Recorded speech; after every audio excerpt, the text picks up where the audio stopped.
Welcome everybody. Thank you for attending and welcome to this meeting of the Audit and Standards Committee, and welcome Fatima. The meeting will be webcast and the recording will also be available for people to view later through the Council's website. It is also possible that Sheffield Live TV will record and rebroadcast this meeting. The meeting today is open to the public except for one item that contains exempt information. Item 10 will not be webcast and any public or press in attendance will be asked to leave the meeting for this item. We have received no public questions, petitions or statements. Please can I request that mobile telephones and other such equipment are switched to silent mode so as not to disturb the conduct of the meeting. There is no fire test planned for today. If there's an emergency evacuation, please take instructions from the Town Hall staff. The assembly point is 2 Square. Please can I now ask members of the committee to introduce themselves. David Hollis, General Counsel. Philip Gregory, Director of Finance, Chief Finance Officer. Jane Wilby, Assistant Director of Finance and Accounting. Councillor Gareth Slater, Southey. Matt Dwyer, Councillor for Burley Ward. Simon Clement Jones, Councillor for Bridgeford and Greenhill.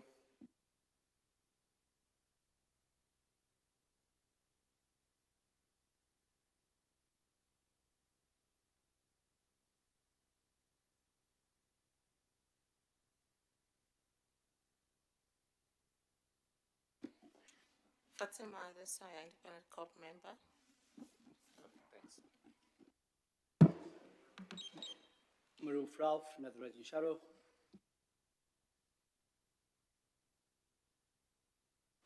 Thank you very much. I'll leave Claire and Ruth at the next at their item. Right. Okay. I'll move on to item 2. Apologies for absence. We've received apologies from Councillor Laura Moynihan and Oslam Arakan, who is an independent cooperative member.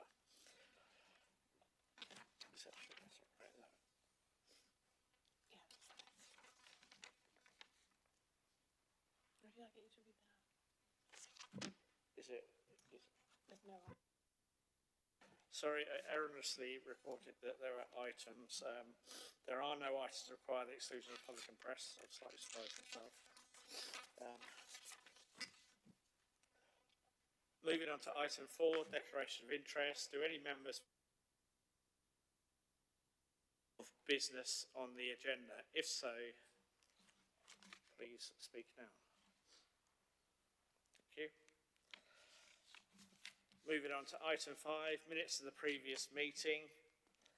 Can members approve the correct record of the minutes of the meeting held on 8th of January 2026? Fine, that's approved by assent. Thank you. Item 6, public petitions, questions and statements. No public petitions, questions and statements have been notified. And then we move on to item 7, which is the annual governance statement 24-25. There you go, moving over, David. And Claire and Ruth, if you'd like to introduce yourselves for the camera, whatever. Claire Sharrett, Senior Finance Manager. Ruth Matheson, Finance Manager.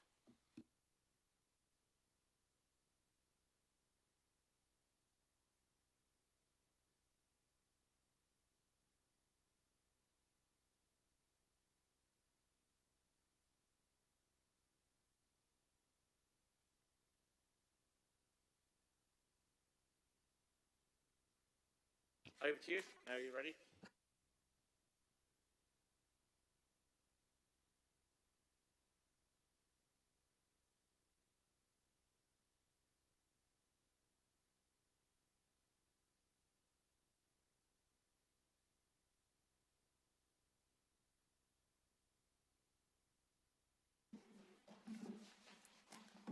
Finally, got the tape working. Thank you, Chair.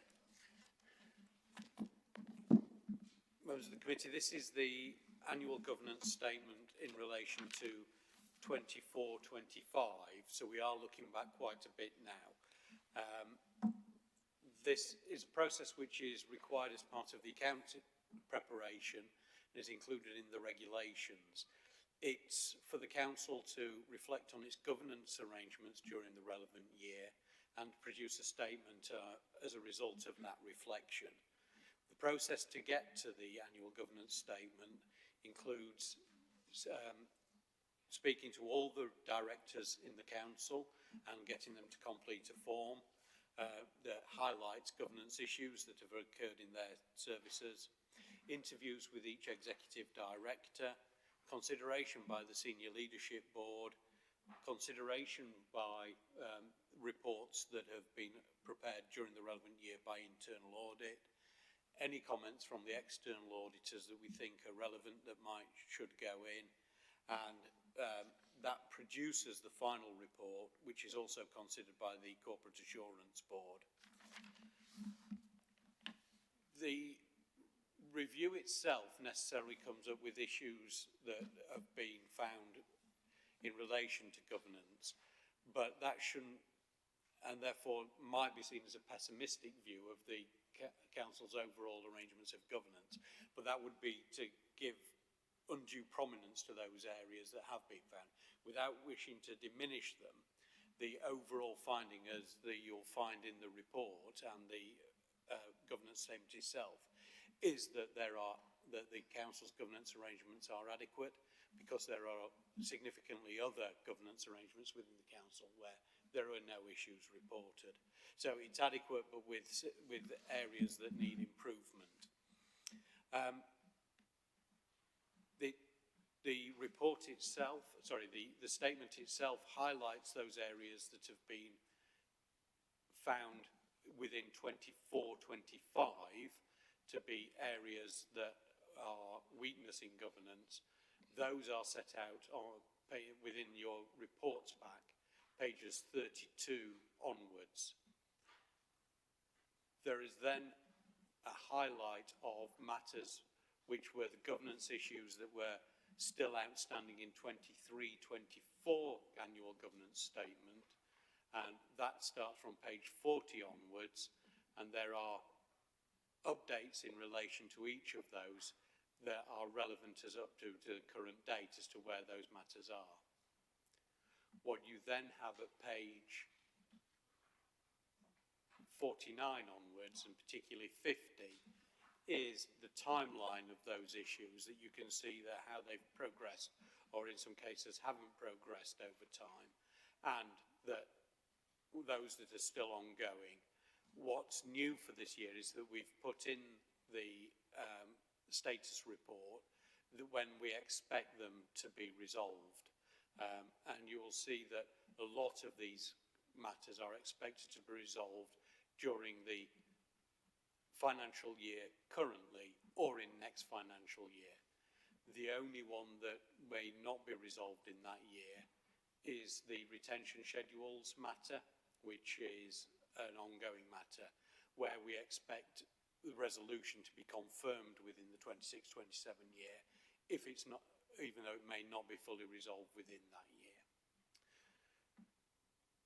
Pages 52 onward highlight positive matters and developments in governance that have occurred during the relevant year, and highlight some of the work that this committee itself has done, and that sets out key matters that will fall within those areas highlighted, but also matters that you'll hear about in the accounts as well. I think one point to particularly raise is around Future Sheffield, which is the programme that the council is taking to modernise itself. It's a coordinated council-wide programme, and that will lead to transformation in a lot of these areas, and some of the issues that have been identified will be brought within Future Sheffield, individual Future Sheffield programmes, and hopefully resolved through that. There's externally led developments and include inspections that the council has been through, including external peer reviews, as well as regulator inspections, and the outcomes of those are identified. The remainder of the statement sets out the arrangements that we have in relation to our overall governance structure, and then the principles of good governance that the council adheres to, which are based upon the CIPFA guidelines. I won't go through each of the items individually because there are quite a few, but they are all fully set out in the report, and whether there's any particular questions that anybody has on the issues raised.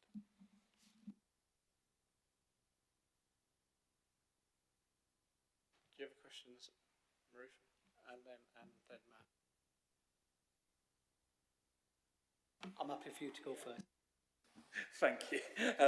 So just on the governance issues and the timeline, that's really helpful. And I suppose the question on the two that we expect to be resolved 25-26, which is coming up to the end, how likely are we to hit those timelines? Because that would give us assurance that we'll be able to hit the other ones that have got a longer timeline. And then on one that's been identified, the primary school audit, it was just when will the report be ready and able to be shared with the committee?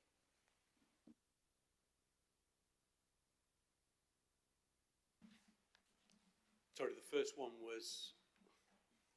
So council tax care leavers and council tax care. Excluded pupils are both expected to be completed this financial year, so it's coming up to the end. And Yeah. I suppose if we're hitting that target, we could have some good assurance that we're going to hit the other ones that come in future years. Yes, and having reviewed them, I put those in for that day because the latest update is we do expect those to be concluded this year. I know there isn't much longer left, but we do expect those to be concluded. And there is the 25-26 will provide that assurance, and we'll be starting the work on the 25-26 very soon, and we'll bring the updates in relation to these to this committee. On the one around the primary school, that has concluded and that's been shared, so I think we can probably share that report with the committee.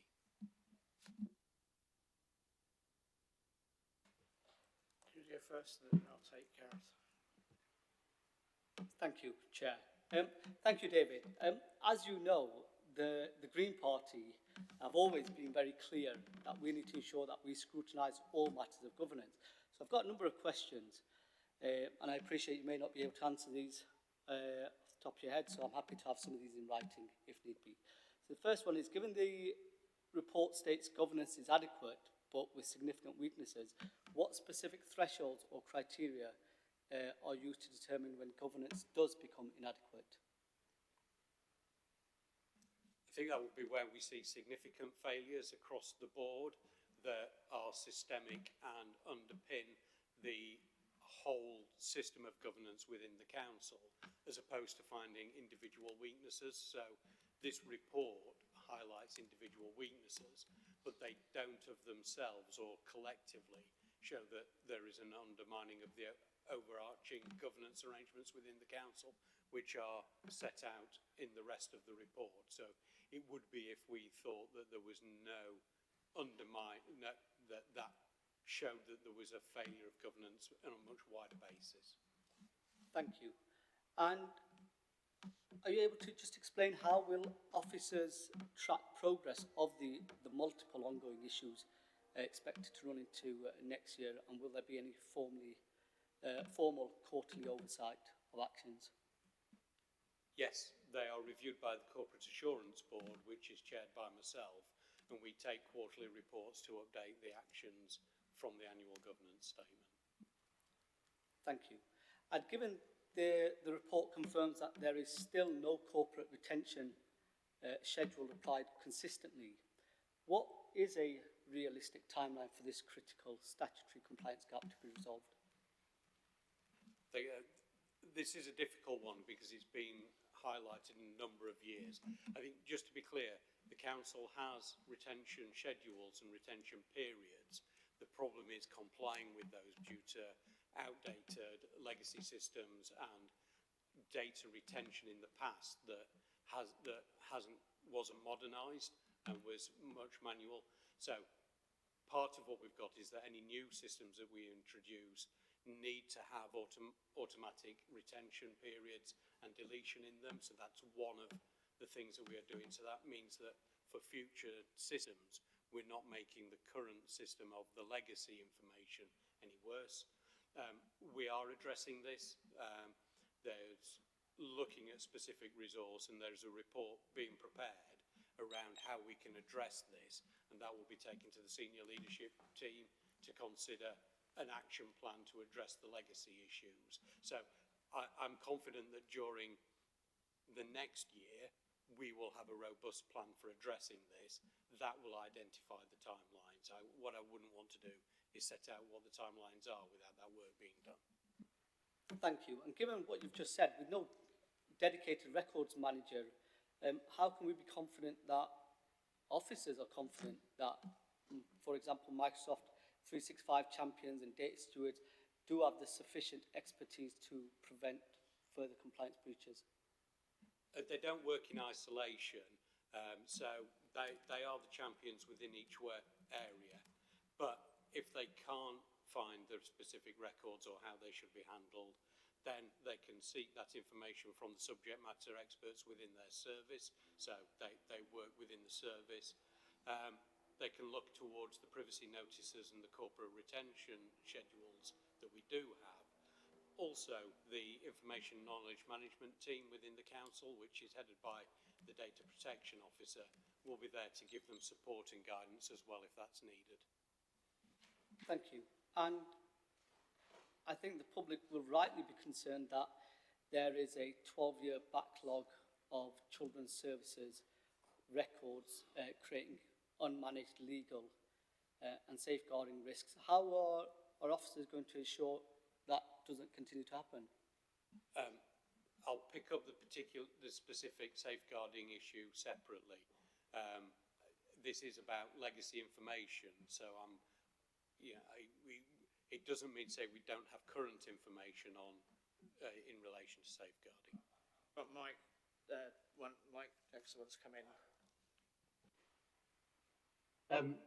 Thanks, Chair. Firstly, just to say I welcome Councillor Roof's scrutiny of the annual governance statement, but I also wanted, I think, to offer the committee some reassurance about the overall issue on governance. I think it's useful to read the annual governance statement alongside the annual audit report that you've also got on your agenda, which is clear in terms of the Council's progress around value for money and governance, and our external auditors aren't raising significant concerns around council governance. So I think it's useful to see it in that context, and I would say actually I think it's an illustration of the council's willingness to be transparent about the particular risks that have been identified and the need to address those. And I just think it's useful, as I say, to see this report in the context of the annual audit statement that's also on the agenda, Chair.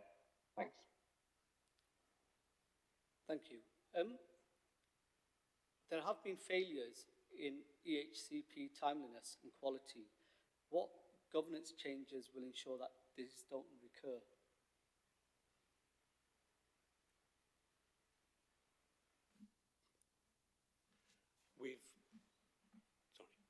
We've introduced quite a few changes since the timing of this issue being raised. We've had the SEND inspection report that has highlighted these and that we're following the recommendations for.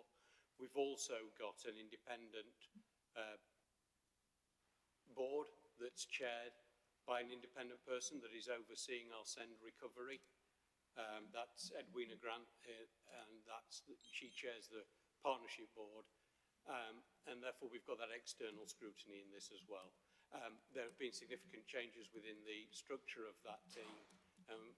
There is additional focus now on making sure that EHCPs are accurate and well drafted, so that people are getting the right care that they're entitled to, or the right support that they're entitled to. Thank you. There have been many HR-related issues that have been ongoing since before COVID. Why was progress so slow, and what guarantees are there that improvements will now be sustained?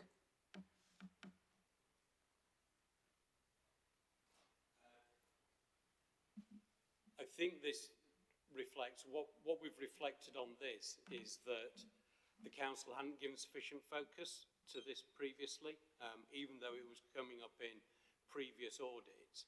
I think we felt that it would have, if there was reminders, it would resolve itself.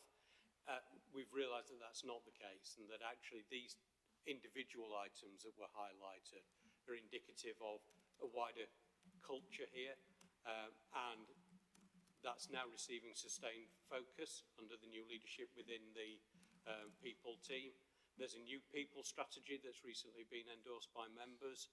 A review of HR policies is underway, and that's been done in consultation with the trade unions. We've got a new HR case management system, and that's been updated regularly to give greater visibility of the progress and giving visibility for key people. Corporate Assurance Board has also started to look at these, and we're increasing our HR resource in this area to look at how we can manage these. So I think what we're going to have is a much more of a high-profile view of this within the senior leadership team and addressing these systemically. We've got much more targeting now on managers with induction, and that's not just new managers. We're preparing an induction package for existing managers as well to give greater focus on this. So there will be much more focus on this throughout the organisation. Thank you. I think that answers one of my other questions. I've only got two left, David, you will be glad to know. So, given we're talking about people, and people are very important in the organisation, what assurances are there that the SRRP will address equal pay risks before any new liabilities arise? I'm going to defer to Elise Senior Wadsworth, who's on the line, who can answer that one. Thank you. Thank you, Councillor. A really important question. The approach that we've taken as a programme from day one was not to just deal with concerns that were sort of real and present and visible to us right now, but take an approach to design a programme that dealt with, for example, claims that could come about as a result of a second wave. So many councils will settle equal pay claims for those that have submitted an equal pay claim, for example. We made the decision that we wanted to address equal pay claims, whether people had submitted claims or not. We didn't feel it was the right thing that people had to seek litigation if the right thing was to make a historic payment. The other thing that we've also done is we are paying everybody in an eligible job group, something else that often organisations don't do. What that allows us to do is prevent the multiple waves of piggyback claims that organisations increasingly see can occur around equal pay if you don't take that holistic approach.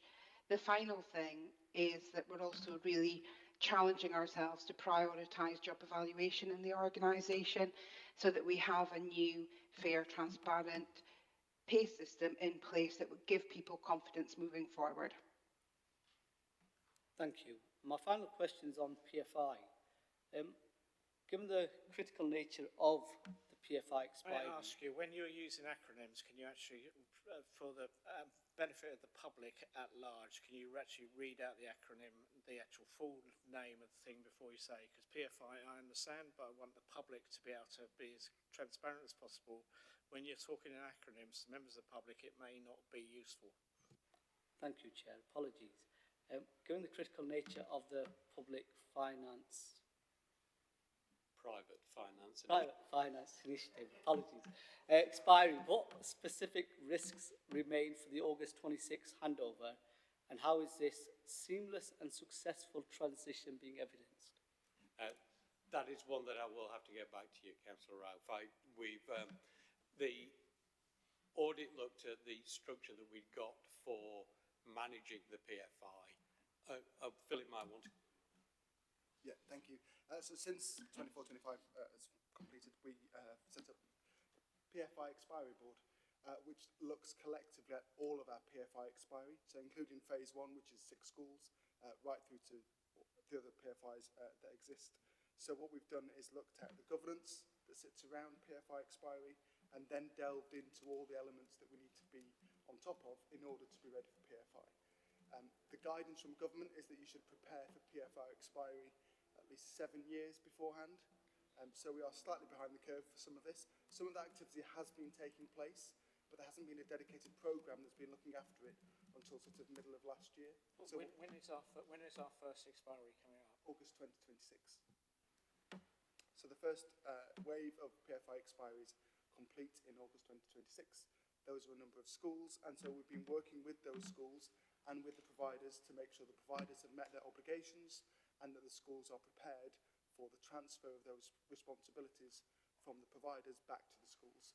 So there's been quite an intensive piece of work, both with providers and with schools, to make sure that everybody is aware of their responsibilities and is undertaking them to our satisfaction.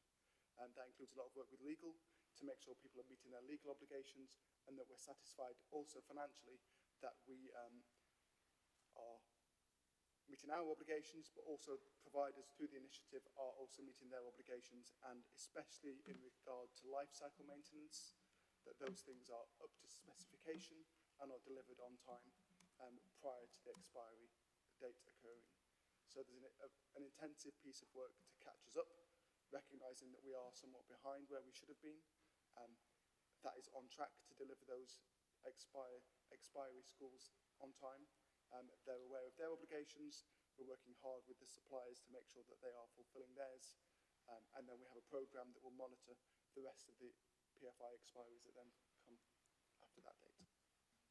Just for the public's benefit, are you able to identify those 6 schools, please?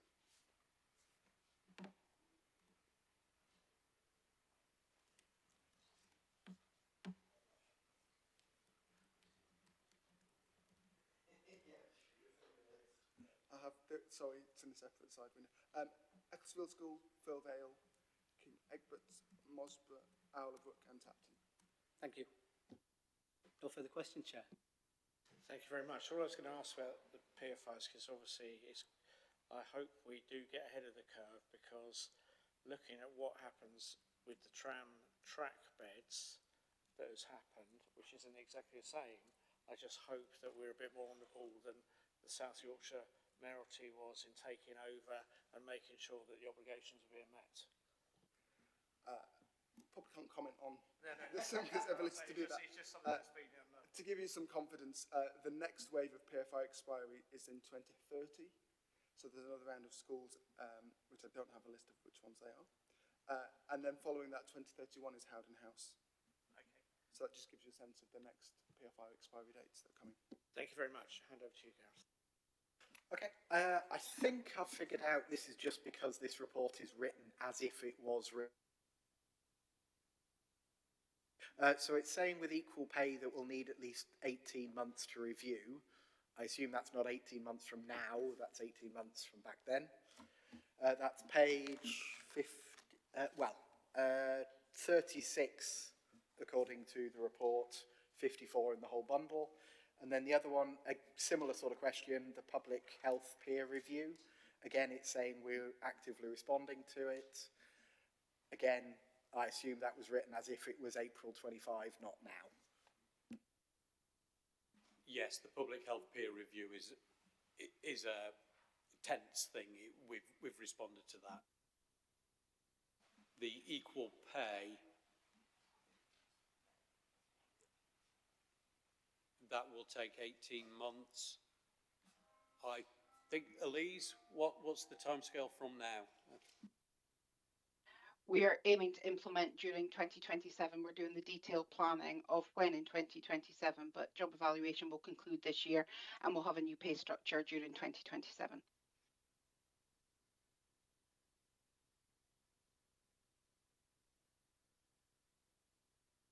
And I see no more questions on this. Have you got any final remarks, David? I was going to, the recommendation in front of me is the Audit and Standards Committee is recommended to approve the revised annual government statement for 2024-25. Is everybody happy with that? And the answer being given. Okay, thank you very much.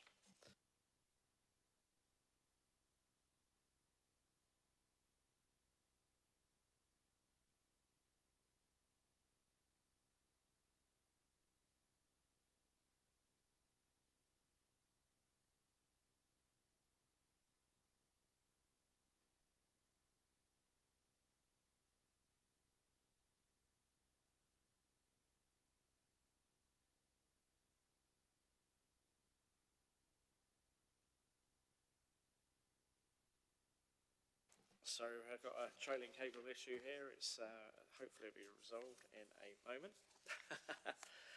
Right, I move on to item 8, the statement of accounts audited 2024-25. The presenting officers are Claire, Sharrett and Ruth Matheson. Hand over to you. Thank you, Chair. Hello, we're here today to update you on the 24-25 Statement of Accounts and request approval for these accounts.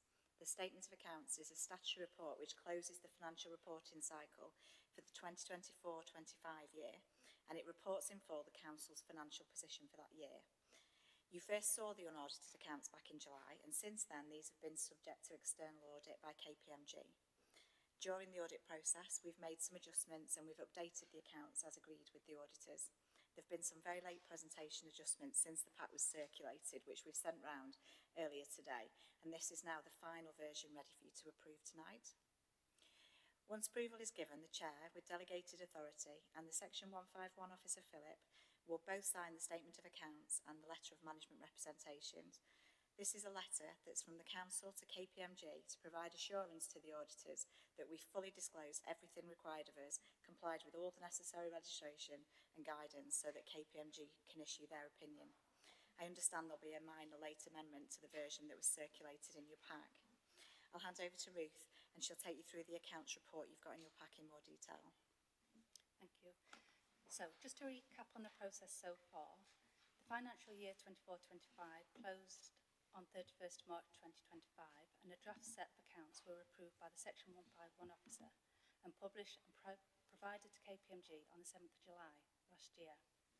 On 24th of July last year, the draft accounts were presented to the Audit and Standards Committee. By keeping the committee up to date throughout the process, members have had time to thoroughly review the accounts and ask any questions. Since the draft version was brought to the July committee, we have answered all questions raised and have provided further detail and explanations requested. On 24th of November last year, we also carried out internal training to guide you through the accounts document, so hopefully you've had lots of opportunities to raise any issues as needed. Since publication, our external auditors, KPMG, have been inspecting the accounts and have prepared a report for you with their findings and recommendations, which they will take you through in further detail. Following legislation that came into force in 2024, introducing statutory backstop dates, we should have published the 24-25 accounts by the backstop date of 27th February this year. However, we have not met this deadline and a notice of non-conclusion was published. This was because by delaying, KPMG have been able to restore prior year assurance in line with the local audit reset and recovery implementation guidance issued by the National Audit Office. Officers have been working with KPMG to ensure the audit is completed as soon as possible to allow the approved accounts to be published. The version of the accounts you have today is now ready for your approval, and the substance and story of the accounts has remained unchanged from the draft version you had in July last year. Most of the audit adjustments actioned have been reclassifications to ensure accuracy and compliance with the SIPRA accounting code, with a net nil impact. The adjustment that is worth bringing to your attention is the adjustment for the Council's equal pay redress, which has been amended from a contingent liability to a £39.6 million provision that has had a bottom line impact and funded by reserves. Although these payments have been transacted during the current 25-26 year, they relate to a past event, and because the audit was still ongoing and the 24-25 accounts remained open, the redress payments have been accounted for in this set of accounts. Finally, we understand that KPMG are due to issue a modified audit opinion, and KPMG have prepared their year-end audit report that they will take you through in further detail. We'd like to thank our auditors, KPMG, for all their hard work, especially the additional work that they've undertaken to build back assurance of our accounts in line with the audit reset guidance, and that provides us with a really solid basis going forwards. We're pleased to be one of a small number of local authorities, especially one of our size, in being able to remove a disclaimer opinion. So thanks very much to Tim, Matt and their team for that. We're happy to take any questions you've got on the accounts now or after KPMG have taken you through their year-end audit report of them. Thank you. Ruth? Thank you, Chair. Thank you, Claire, Ruth, for presenting that. We overspent by nearly £35 million last year. What specific controls failed, And what assurance can you give that the same drivers, social care, SEND, which is special educational needs and disabilities transport, and homelessness won't cause repeated overspend in the current year?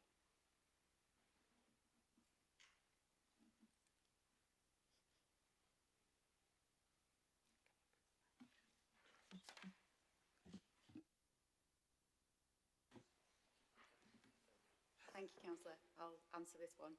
I have to cast our mind back to 24-25 because at the moment we're obviously going through the process of reporting on 25-26 accounts.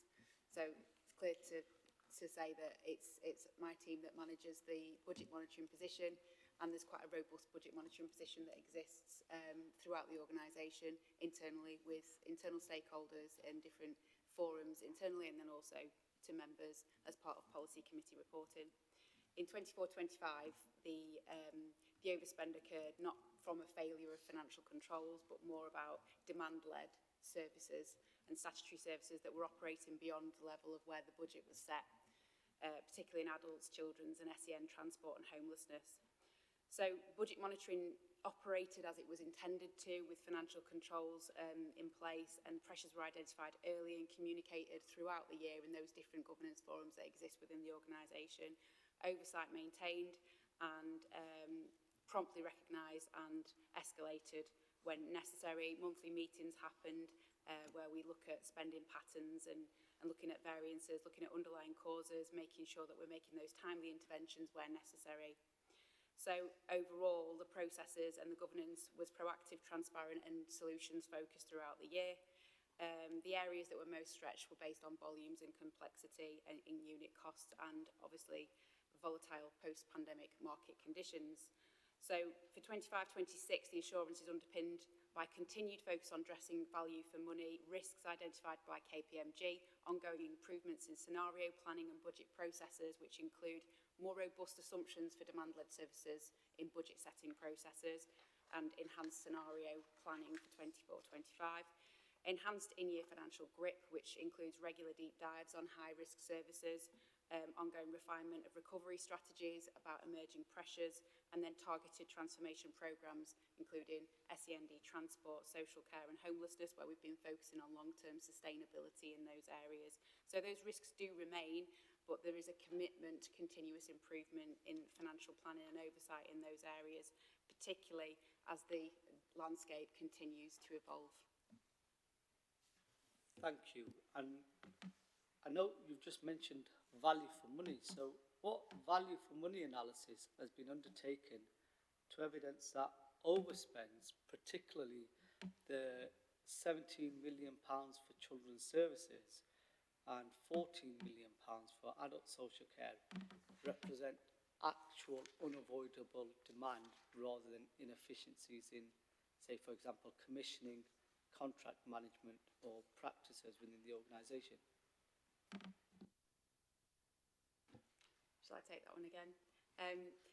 I think it's fair to say that, again, as we've talked about, those increases have been very much demand-led and market forces, with higher volumes, greater complexity of need, very difficult to model and forecast that. So a lot of inflation kind of impact on that rather than discretionary service expansion.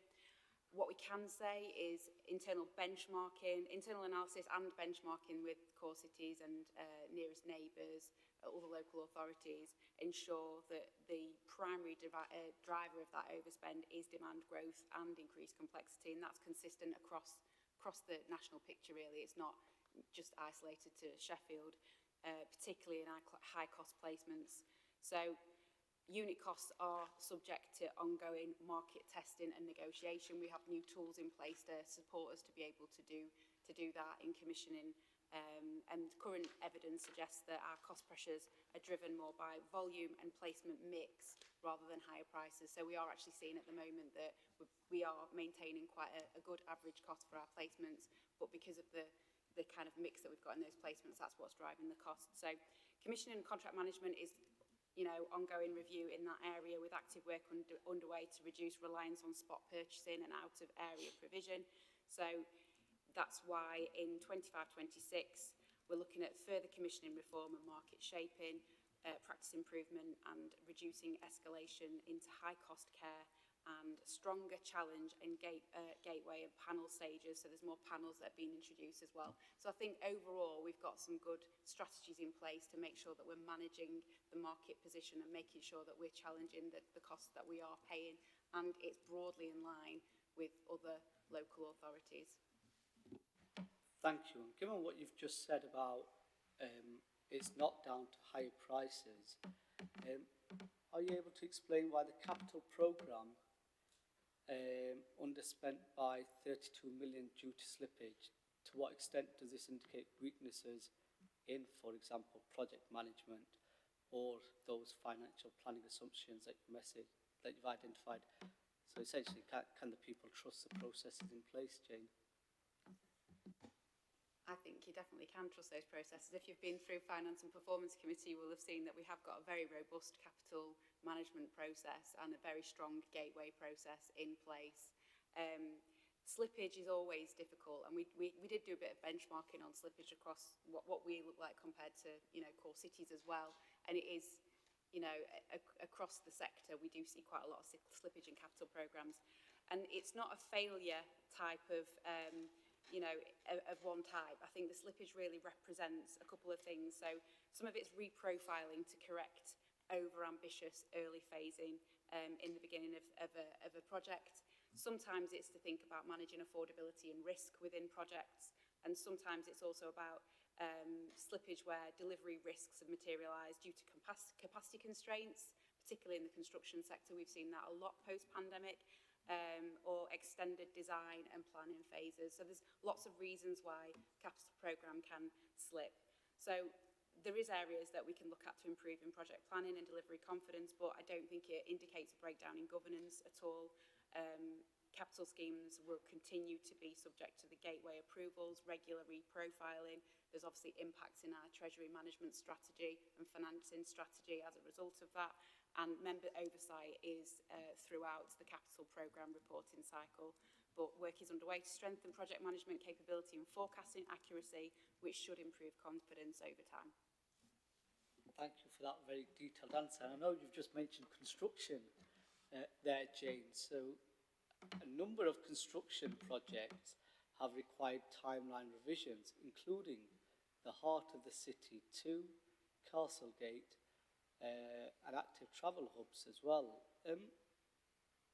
How can the people be assured that value for money is positive when these major regeneration schemes have required timeline revisions, or benefits actually being realised in line with the original business cases?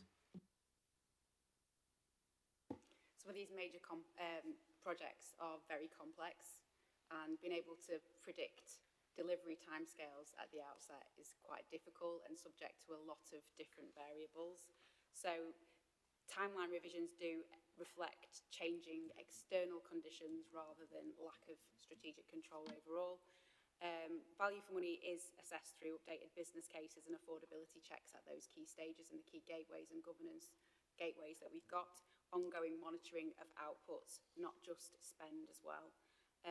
There is many benefits, including economic growth, private investment, placemaking over a longer term horizon than a single financial year. And I think there's some tangible evidence that the targets that were outlined in some of the projects that you've talked about, the Heart of the City 2 initiative has already delivered new commercial spaces in the city centre with residential office space fully let, award-winning food and beverage provision, premium hotel and retail spaces that are increasing in occupation, supporting job creation, attracting private investment. And Castlegate has seen improvements in public realm and increased in community engagement. The active travel hubs are contributing to a higher sustainable travel usage, and the outcomes demonstrate real progress towards their economic, social and environmental benefits, aligning with long-term objectives set out in the business case. But ongoing monitoring and reporting does ensure that we are accountable to and the schemes do continue to deliver the measurable and positive impact to the city. Thank you again for the detail. So if I just might add, regeneration schemes are also monitored through the Regeneration and Development Board, which both David and I sit on, along with a cross-party group of members. And those are looking very carefully at the schemes, as you've described, how the schemes are progressing in terms of their development phase, and then once they've concluded the development phase, are they delivering against the business plan? Certainly for Heart of the City 2, that's one of the key things that you will see, and there was a report to Finance and Performance Committee recently which documented progress on Heart of the City. I think that's very strong, as well as looking great in the city centre.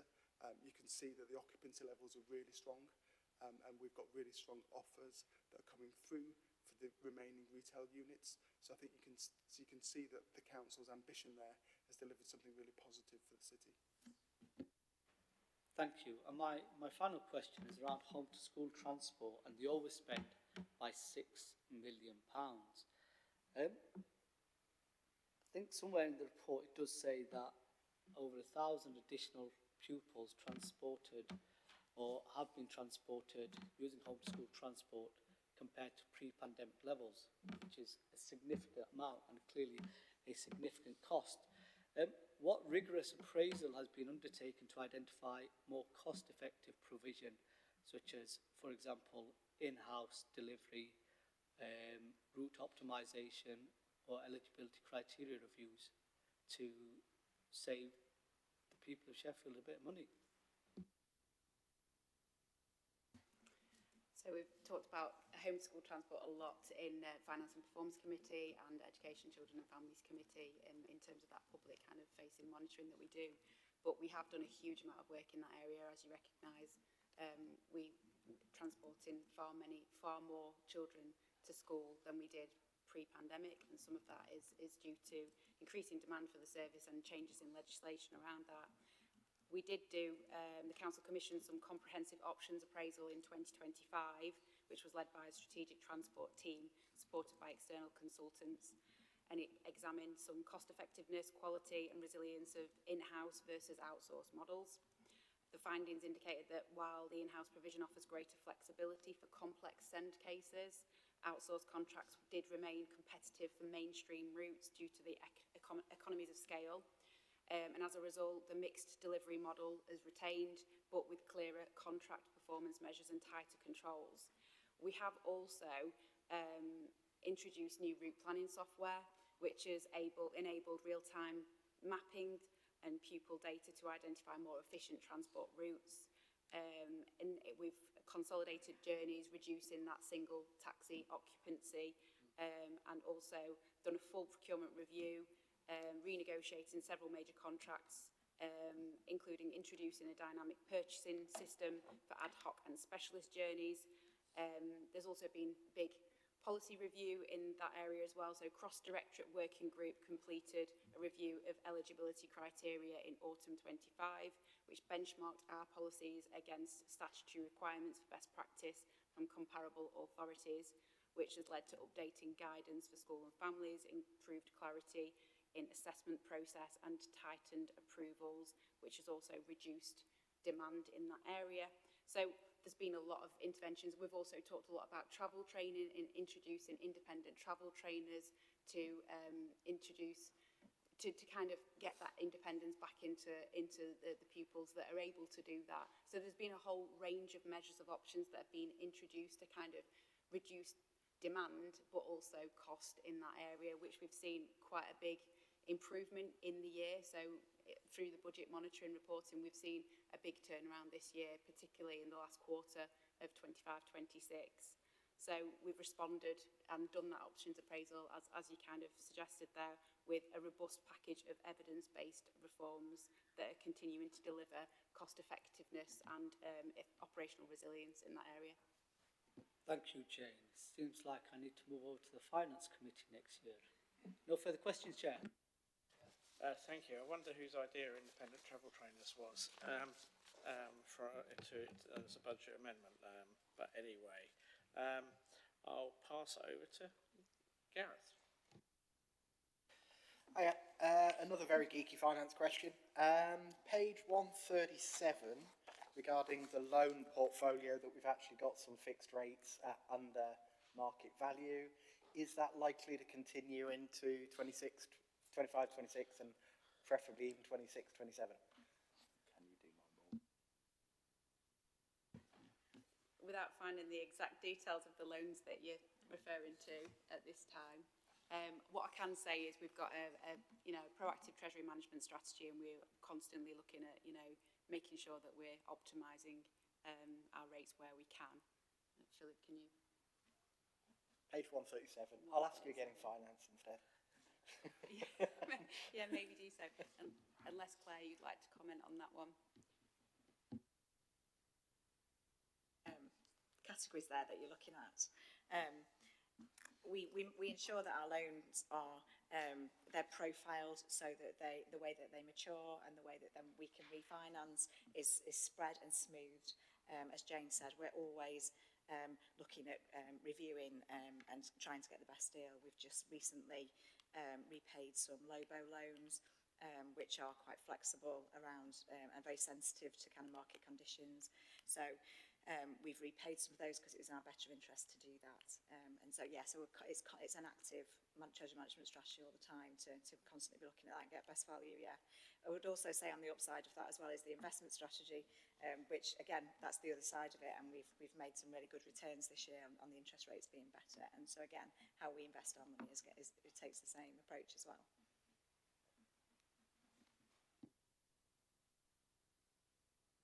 See no further questions. One of the things I'll say before the recommendation is it's incumbent as councillors, because we switched to a committee system, to monitor through our own committees individual items of expenditure that are going through as programmes. I know as a member of the Transport and Regeneration Committee that we're looking at schemes and sometimes go over and trying to advise. So as councillors, it's incumbent on us to make sure that we make our voice heard at the appropriate points. Anyway, recommendations we'll move on to. I'll read this out because the Audit and Standards Committee is recommended to approve the Statement of Accounts for 24-25 as set out in Appendix A, subject to the finalisation of the audit requiring no further changes. So, do I need to say about the amendment appendix, so we've the additional piece of paper, or is that taken as read?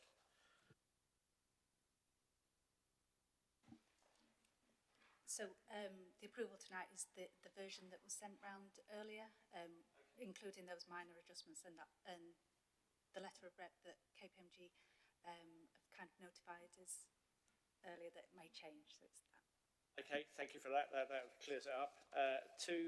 To note, in accordance with the Accounts and Audit Regulations 2015 and the Accounts and Audit Amendment Regulation 2024, the Chair of the Audit and Standards Committee and the Director of Finance, Commercial and Performance Services, that's the title, will sign the Statement of Accounts for 24-25 on the conclusion of the audit by KPMG. And 3, note the letter of management representations to be submitted to the external auditor as set out in Appendix B. And this will be signed by the Director of Finance, Commercial and Performance Services and the Chair of the Audit and Standards Committee. Everybody happy with that?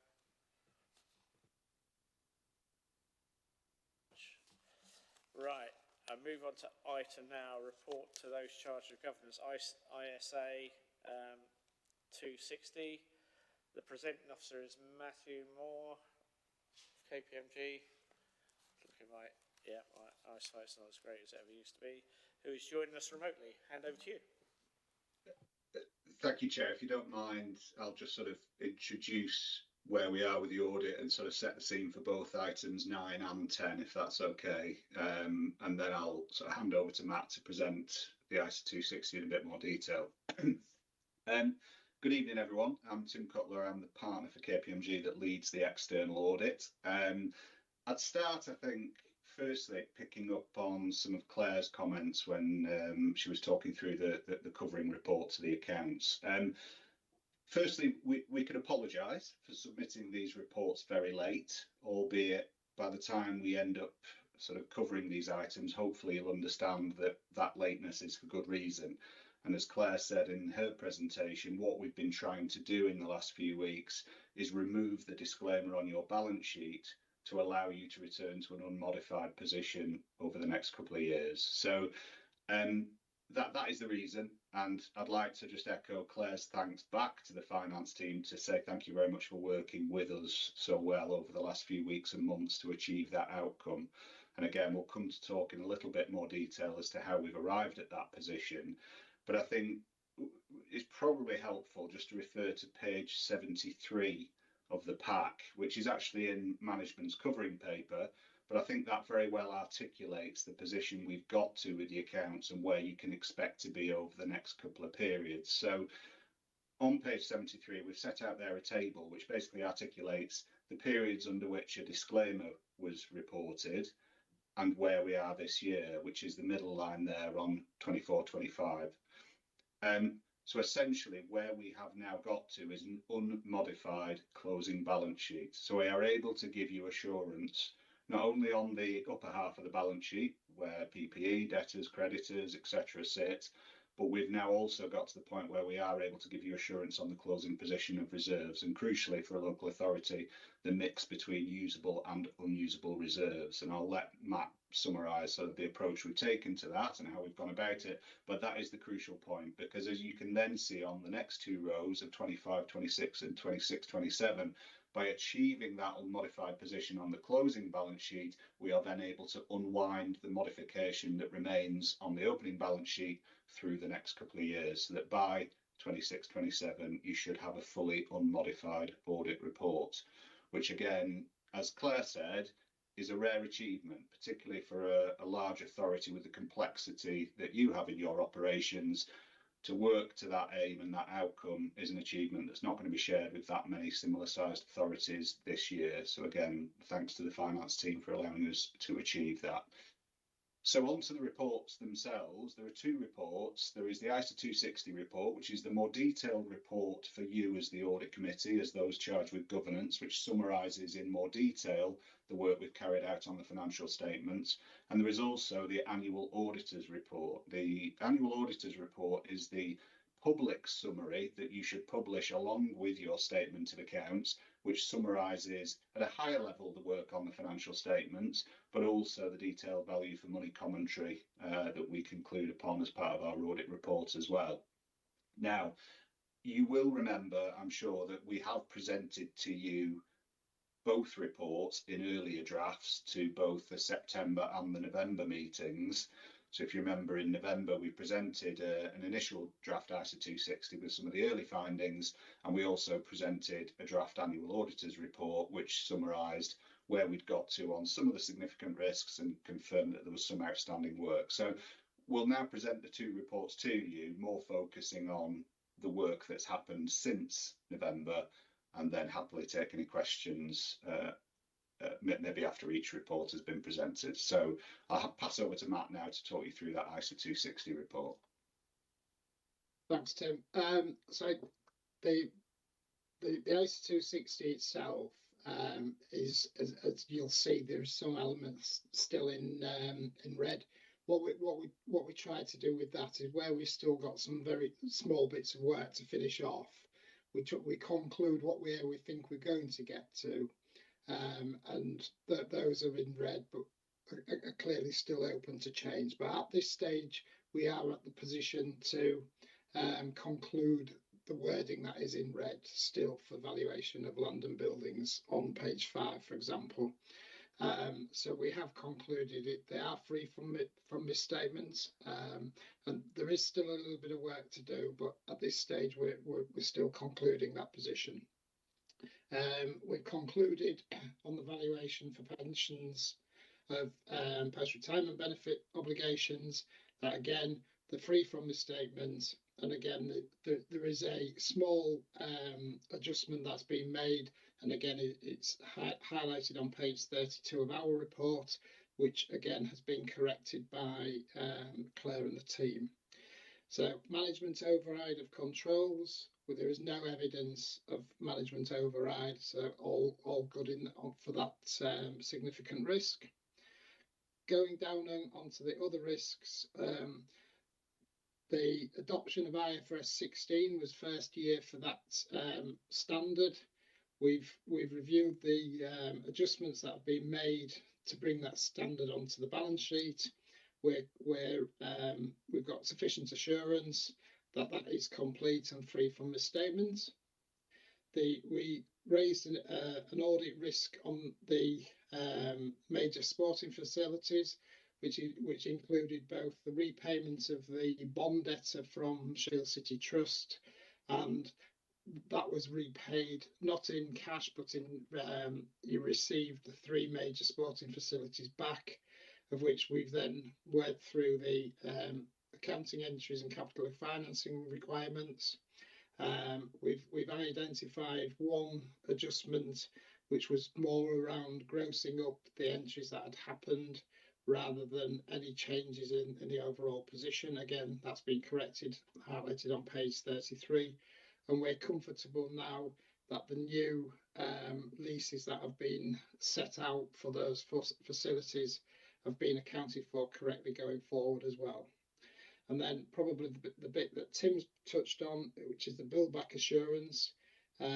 We've built back a sufficient assurance to understand and assure ourselves that the usable and unusable reserves as at 1st of April 24 reflected in these accounts are free from material misstatements. And touching on how we built that assurance up, we've carried out over the 2 years that are disclaimed a significant piece of work and in terms of risk assessing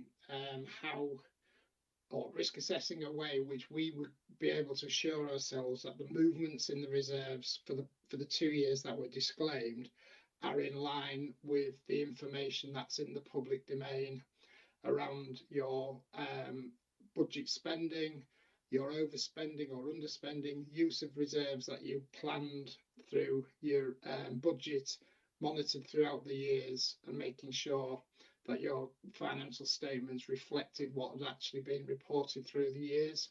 And as we sat here today, we're comfortable that is free from material misstatements. So that's part of the process. We carried out a number of substantive testing to make sure some of the individual entries were materially correct. But again, as I say, at the end, we're comfortable that 1st of April 24 position was free from misstatements, which again is a good thing for your finance team to look at through that 2 year period as well. Without audit, that was the position. In terms of uncorrected audit misstatements, at this stage there is no uncorrected audit misstatements. However, we have identified in our piece of work since we've reported that a £3.5 million valuation misstatement. That's it's above our reporting threshold, but below what we would expect the authority to necessarily change. So we can give the opinion whether the change is made or not. So we wouldn't be expecting at this stage for that change to impact your accounts. But that we will ask for additional representation, which I think Claire and Ruth mentioned, and that will be shared with them early in the week. There is 6 corrected audit misstatements which we've identified. There is 4 disclosure misstatements, and then on pages 35 to 41, we've identified a number of improvement opportunities for the council to look through, which will then help both the process for next year, and we're working with the council to actually go through those individually and make sure that we're working together to improve that process wherever possible. There's a list of outstanding matters. Although none of them have actually disappeared, we are now into the final weeds of 1 or 2 samples just to finish off. So at this stage, I'm not expecting anything which will impact our position at this stage. So I think probably at that stage I'll just take a breath for questions from anybody, or we can then go on to the AAR if that's what's required. Carry on, Matt. Okay. Well, in that case, Or I'll carry just on, Tim. briefly, yeah, carry on, Tim. Should be a film. I'll just then briefly touch on the annual auditor's report. So again, much of this content you will have received, and we had a good discussion about at the November meeting. I think at the time of presenting in November, we had already concluded on the significant weakness around adult social care budgets, and indeed Jane earlier commented on some of the response to that. I think at the time of presenting, obviously we had 5 significant risks. I think we'd already concluded on the significant weakness in adult social care. We'd already concluded that there was no significant weakness around the equal value issue. I think the 3 that were remaining were around, firstly, the Future Sheffield programme, and effectively where we've got to with that is there is no significant weakness. We've reviewed in a lot of detail the governance arrangements around Future Sheffield, and we've also looked at some of the plans around some of the earlier schemes that impacted the FY27 budget and concluded there is no significant weakness. We also had an outstanding risk around the CQC Ofsted area send inspection of the Sheffield Local Area Partnership. Again, we've looked at the response to that. We've looked at the strategy that's been developed to mitigate that issue.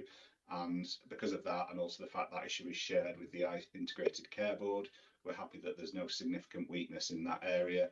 And then finally, the risk that remained in November was around the housing regulator's C3 notice.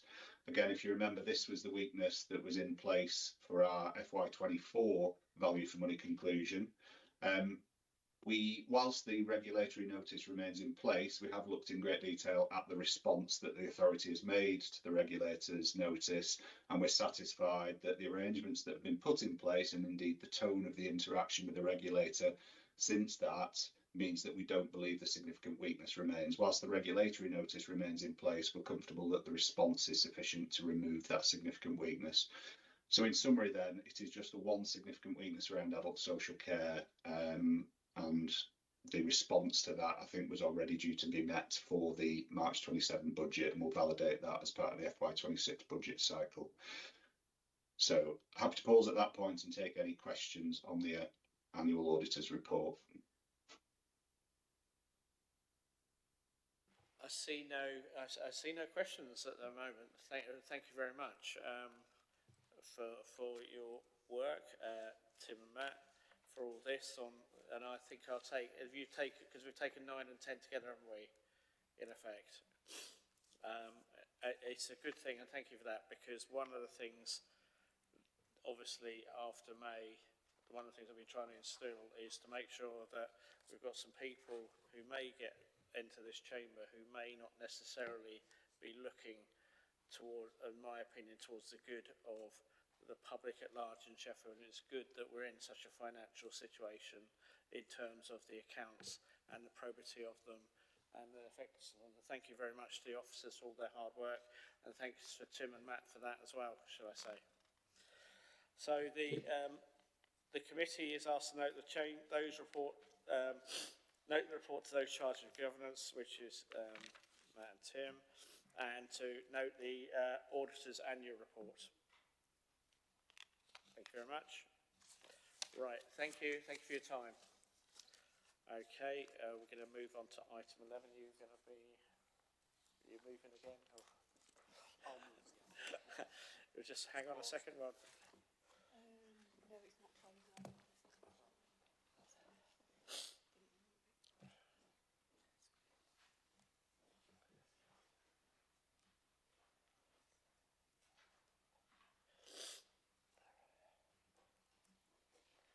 I'll hand over to Dave Hollis. He's signed in. Has he signed out?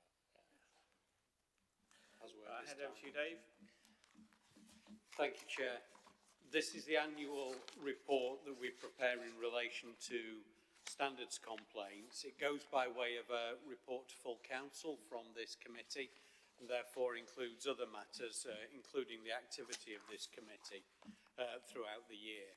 So I'll just briefly go through the report contents and see if there's any questions. The primary purpose is to report against complaints that have been made under the standards regime. That's dealt with under the Localism Act. The Council has adopted a Members' Code of Conduct and a procedure for dealing with complaints that come in. That is based upon the Local Government Association standard template and model code, and we assess all standards complaints against that code of conduct. Members may be familiar with the Nolan principles, which apply to those in public life.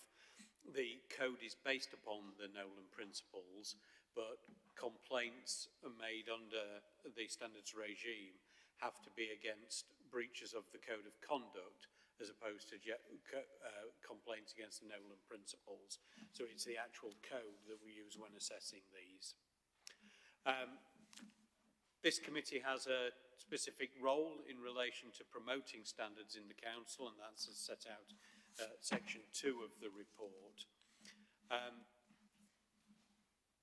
The action taken under the standards regime, I have significant support as monitoring officer from my deputy monitoring officers.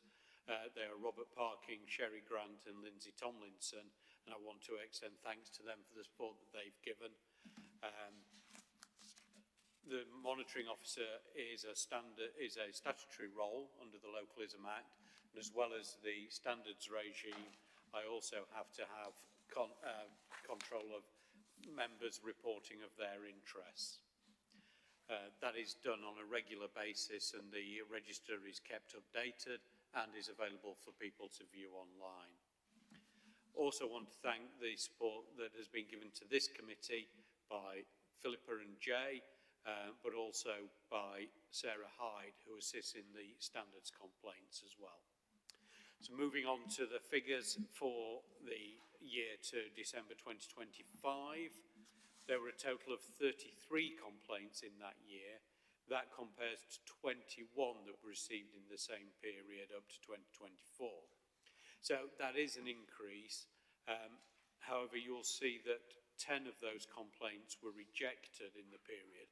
And when you combine that with take no action and those that were withdrawn or invalid, that was 18, comparing to the 10 complaints, 13 rejected in 2024. Reasons for rejection or taking not further are varied. Those are set out in the sections 5.3 and 5.4. It's always difficult when I present this report because, of course, standards complaints are confidential, so I can't go into any details, but hopefully some of the general information there gives a lot of some detail to allow you to understand why they were rejected. They tend to be around either it's clear that the councillor was not acting in their capacity of a councillor because although the Nolan principles apply at all times, the code of conduct only applies when a councillor is acting in that capacity. That can sometimes be a difficult thing to ascertain, but it's part of the assessment that we have to make. Other reasons why we may reject is where it's clearly that the councillor is protected by the Article 10 protection of freedom of political expression. The law is very clear that the standards regime should not interfere with that freedom unless there is a pressing need why the standards regime should do so. The other thing that we tend to get is complaints that aren't about councillor conduct, but are more about decisions that have been taken or lack of action by the council. They can either come in directed towards the council generally or to all councillors, and that's not the purpose of the standards regime. One of the things that has arisen this year, and I think is probably indicative of wider issues, are ones that we have rejected as a misuse of the opportunity, where the complaint has been directed against individuals in an abusive and in sometimes racist manner in relation to matters for which those councillors did not have any personal responsibility, and that they were rejected for being an abuse of the process. Two complaints proceeded to investigation stage this year. That we didn't have any at that stage. They will proceed to the hearing subcommittee in due course. The hearing subcommittee has not met since May 2024 was the last time, but we will have two this year. One of the things that I think is worth commenting on is whether the increasing numbers indicates a decline in member behaviour. That's not my view and my perception of where it is.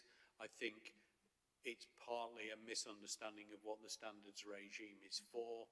And although two matters have gone to investigation, I think that reflects the complicated nature of the complaint as opposed to any deterioration of standards overall, without wishing to make any comment on the outcome of those. Members may be interested to know that one of those came in as the investigation outcome came in this morning, so there will be a hearing subcommittee very soon on that.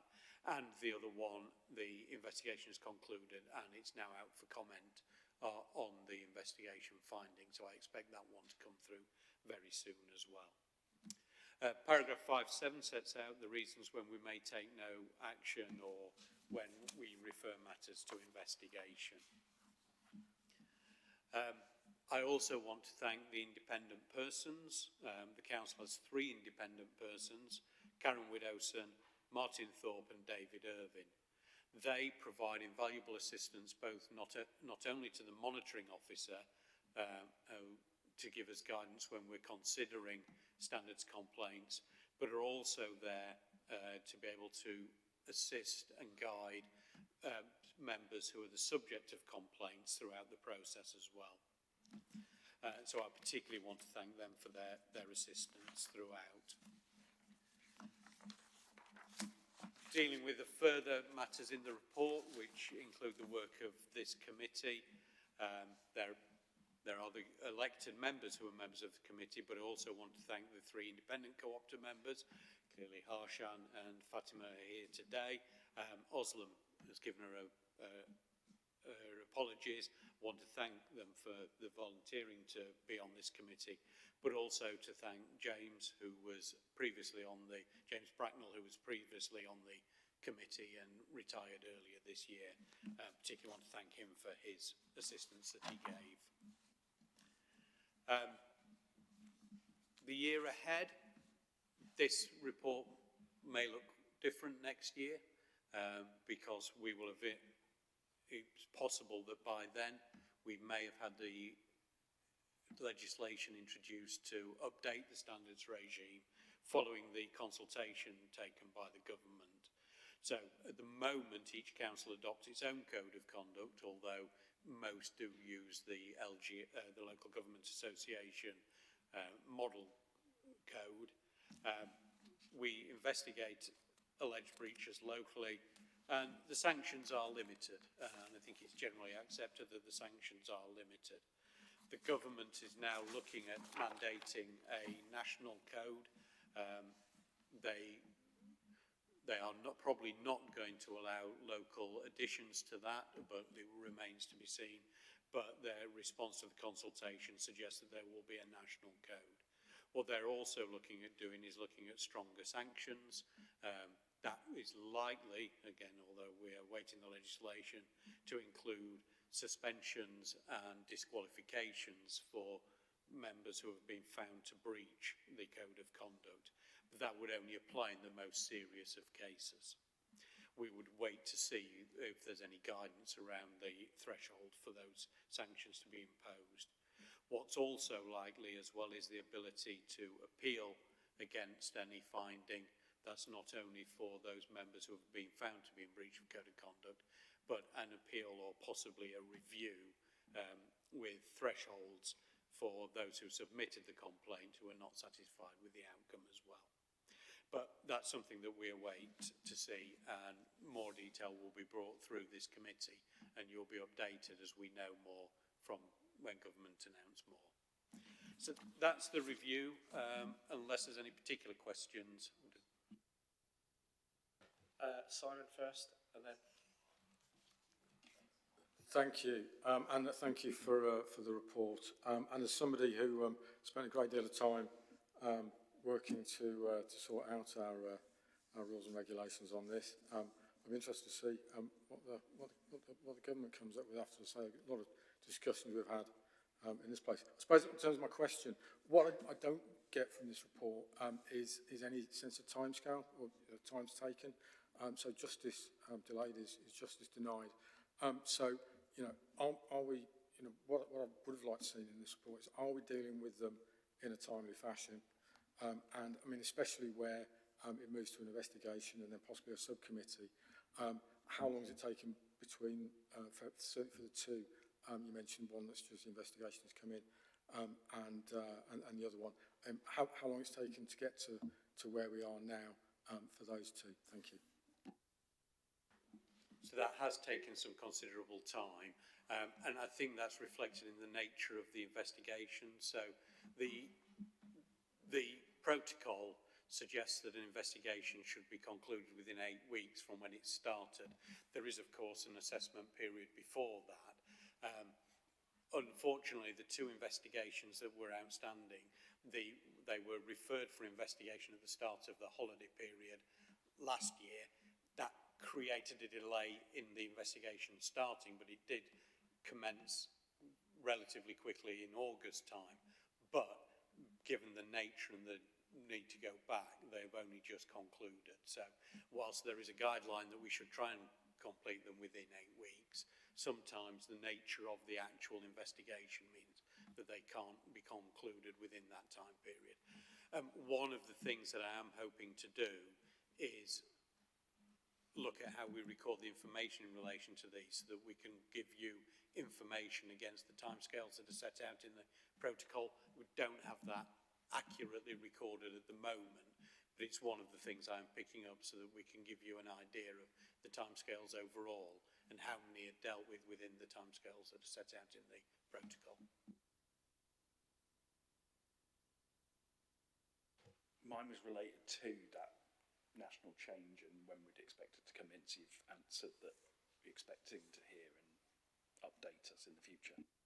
We haven't been given a timescale by government for when that is, but they are actively seeking information about it.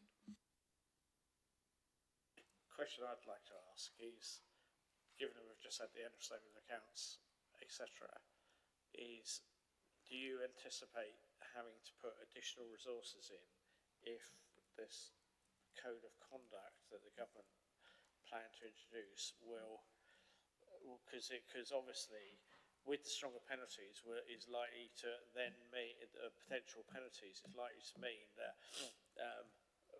that, you know, there's likely to be a bigger pushback and greater investigation in order to ensure fairness and transparency, etc., which will it, I mean, is it going to be, are you looking to maybe incorporate extra finance into it? The short answer to that will be, I suspect it will, but that may not be until the next financial year. I think the government have indicated there will be new burdens funding for this, so, but that never covers the actual cost. So, yeah, I think what I can say is I'm on a number of monitoring officer panels, and I think there is a fear that there will be a significant burden increase from this. Part of it will be national, because they're talking about having external panels to local authorities to either deal with appeals or potentially deal with suspensions and disqualifications, rather than those being dealt with within the local authority itself. But we await the final proposals, but they are different things that have been talked about. So some of the burden wouldn't fall upon us, but some of it will, and I think that there will be additional cost associated with a new standards regime. I just remember the old standards regime, because I'm such an old codger, there were quite a lot of detailed hearings that obviously must have cost, that were out in the public, it must have cost substantial amounts of money over time, officer time particularly. Ruth? Yes, thank you, Chair. A number of my questions have already been answered, so just ask these ones. A third of complaints, or roughly a third of complaints, were rejected as not being standards matters. What actions are being taken to reduce, for want of a better word, inappropriate submissions and ensure the amazing public we have in Sheffield understands the thresholds for a valid complaint? I think that's a very good point, and I think one of the things we can do is better highlight on the website where the complaints are put in, the threshold for these, and guidance around how some of the things that come through as standard complaints can be otherwise put in to either as complaints or otherwise put through as questions to the authority without going through these and them coming in as a standards complaint and being rejected. Actually, that diversion is something that we can look at. And, you know, one of the future Sheffield strands that we've got is the customer experience. And I think we are looking at whether this can go into the CRM programme, and that will help with that as well. Thank you. And given the increased public scrutiny and some of the upcoming changes that have already been mentioned in national standards legislation, is annual refresher training that is voluntary sufficient for members, or should there be mandatory training that needs to be completed, or else councillors are put to the sword, for want of a better analogy? I think that's probably a matter for this committee to consider, and I think it's probably something that we can bring through with its overall, the report sets out the role that this committee has in relation to the promotion of standards, and I'm happy to bring some suggestions to this committee in a report in the next municipal year. Thank you, that would be very useful. My final question of today, what mechanisms are in place to ensure where there are informal resolutions that they result in actual sustained behavioural change rather than a perception of minimising the visibility of issues? Well, when you say visibility, of course, these are all dealt with confidentially. I think one of the things that I can assure you is that as monitoring officers, we regularly, and deputy monitoring officers, we review everything that's come through, and where an informal resolution doesn't seem to have resolved issues, and that might be a reason why we wouldn't deal with another complaint that came in as an informal matter and may refer it for investigation, or if it didn't need investigation, straight through to committee. As I say, I don't think we have a particular issue here with conduct with members, but that is but to pick up your point, that is one of the things that we would consider, is whether, if something else came through, whether it would be right to deal with it informally again. Thank you, David. Appreciate you answering my questions today. No further questions, Chair. All I was going to say is when the current regime was introduced, if there was because the whole point was that, I mean, you could censure, but you couldn't force councillors to do anything else, basically.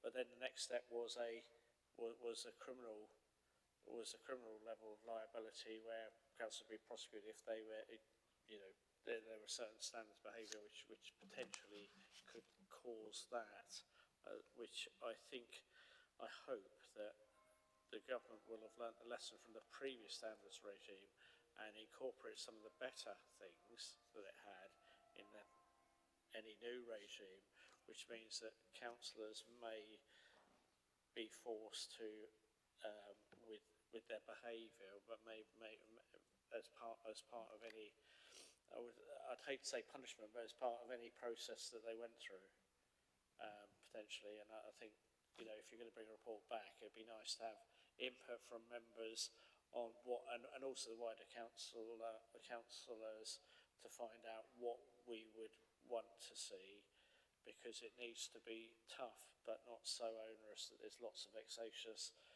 complaints coming in and lots of challenges, which takes up a lot of the council time, because my view over council behaviour over the last 30 odd years has been that it's improved enormously, actually.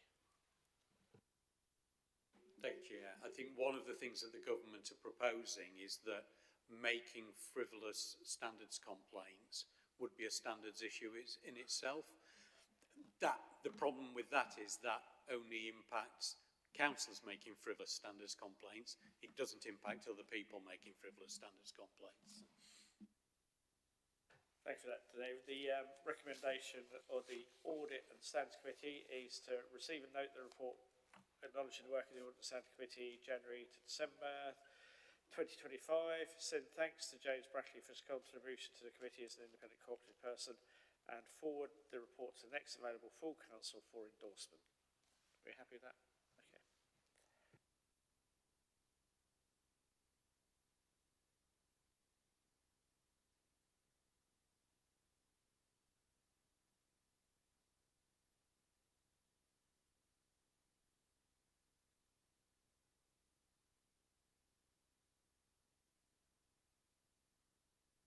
We move over to item 12 of the work programme, and I'm going to hand over to Philippa Burdett to introduce this item. Thank you, Chair. The work programme is in your papers from page 289 onwards. There's just one more meeting left this municipal year, which is on the 23rd of April. The agenda items are listed in there. And just to let you know that at the next meeting we'll include a draft work programme for the following municipal year. Thank you. Thank you, Philippa. It says date of next meeting. The meeting will be on a date next, I think it's the 23rd of April, isn't it? And then the first meeting of the new committee will be the date of the annual council, technically, up to which is, starts around date, so I thought I'm going to 20 something of May.